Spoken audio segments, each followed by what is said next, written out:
Hey everybody, it's day 74 of Training Daily Excellence. My name is Brad Gieske, and today I'm going to teach you how your muscles contract. Earlier today I did a few drawings and they're going to help us on understanding how our muscles are contracting. So you can see here at the top part we have the tendon. So a tendon connects our bone to muscle. So it connects muscle to bone. So we have that there. And then we have the muscle here. So if we were just to peel back our skin, then we would see the muscle like this. But then if we zoom in further, we have something called the fasciculus here. And so that's just basically a bundle of muscle fibers. And then you can see here that we have a single muscle fiber, and so there's multiple nuclei. And then even within that, we have myofilaments. And so those are going to be the actual contractile units of our muscle. But let's zoom out here to go over to this neural cell. So what happens is we have something called a potential that happens, an electrochemical potential. And this is going to be something that's going to relate back to nutrition that I've been talking about on electrolytes. So if we're stimulating a contraction, what's going to happen is we have sodium channels which open.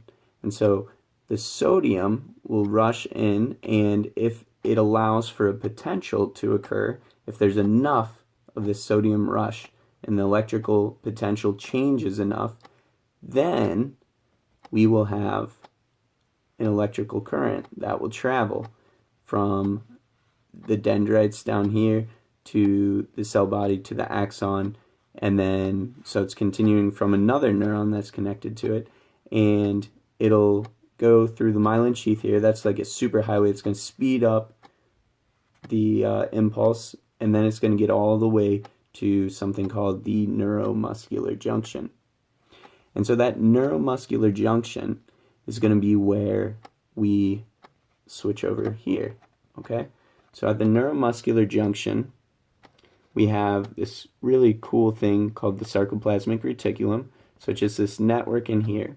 And from there, we're going to release calcium, which is then going to go along the T-tubules.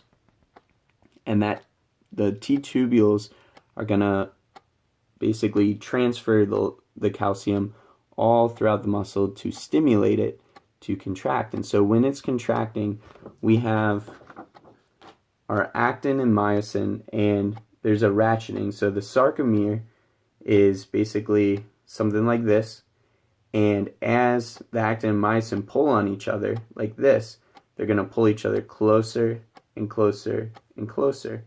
And so if I have a muscle like my bicep right here, when it's at full length, it's going to be long, okay? But as I pull the muscle fibers closer and closer together, it shortens, and so the actual length of the muscle is less, but it's raised up because there's an overlapping.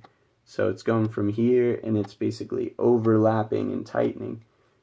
And then as we loosen again, so as we go back, then it stretches back to normal. And so those myofilaments are pulling on each other and then allowing that sarcomere to shorten, and that's what visually we're seeing the muscle contract. It gets shortened into a ball.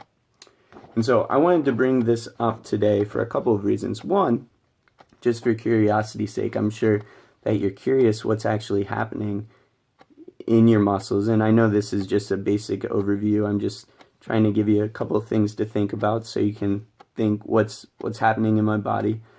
But two, I want to show the importance of nutrition.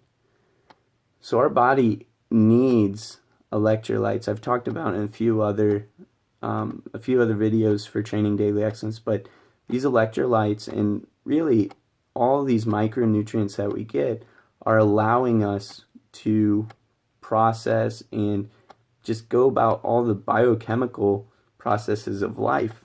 And so one more thing I wanted to point out. So you'll see in the single muscle fiber here, there's actually a mitochondrion in there. So there's multiple mitochondria in there, but there's a single mitochondrion that I've labeled there. And the mitochondrion's something that people call the powerhouse of the cell. And the reason they call it that that is where we produce ATP. And ATP is our form of like quick energy. It's where we break something called a phosphate bond, we cleave a phosphate off, and then from that we can produce energy, and that allows us to contract our muscles, shorten our muscles. Without that, we're not going to have the myosin head, we're not going to be able to unratchet it. And so that's why when this is going a little deeper than you guys probably want to know, but when something passes away, so you may have seen an animal that passed away on the side of the road, and it'll be really stiff, and that's because it's not producing ATP to unstiffen, to let go of the ratcheting so that it can contract again.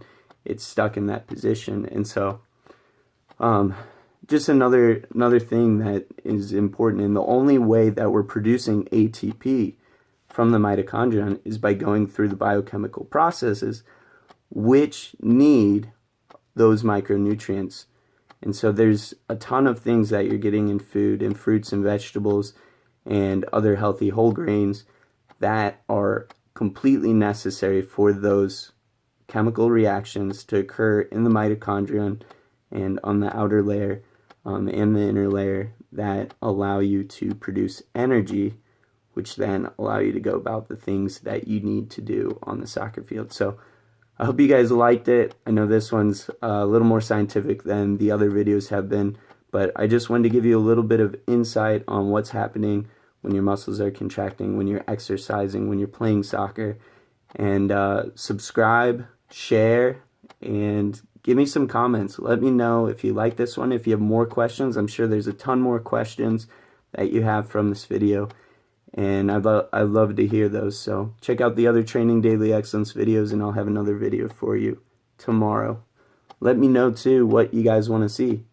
Just send me some comments on different things you want to know about. I'll be more than happy to do my best to present information on anything that you're curious about that relates to the game of soccer. So thank you guys.